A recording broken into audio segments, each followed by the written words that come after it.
Hello mga kapet, ayan for today's video gagawa tayo ng stand para dito sa ating mga tabs. So 6 to na tabs, and ito yung gagamitin natin para sa ating mga breeders ng crayfish kapag sila ay may itlog na. So ayun, simple lang yung gagawin natin, kakailan yung gagawin nating stand para sa mga tabs. So ito yung mga kahoy na gagamitin natin. Ito yung galing sa bahay namin and matibay pa naman, kaya yan yung gagamitin natin. So ito yung area, dyan natin gagawin yung ating project na nursery na tabs. So ayan,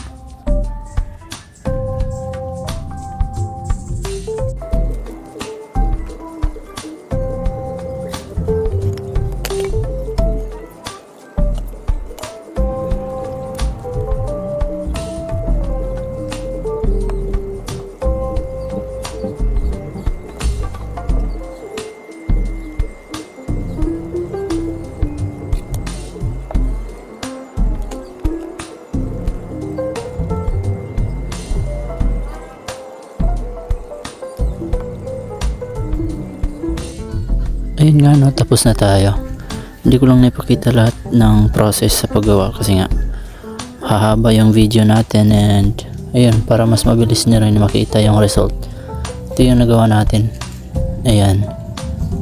So tinaasan natin siya ng mga 15 inch from the ground para mataas at hindi maabot ng mga palaka. So ayun, ito yung mga 6 natin na tabs. Ayan. So yung female natin is 7 and 6 yung ready natin na maliliit na tabs, kasi nga mayroon tayong malaki dun, and yun na rin yung gagamitin natin pag may buried. So sa next video natin, abangan nyo kasi nga magsiset up tayo ng PVC para sa airflow papunta dito sa 6 na tabs. So yun lang, salamat sa panonood, see you on my next video, bye bye.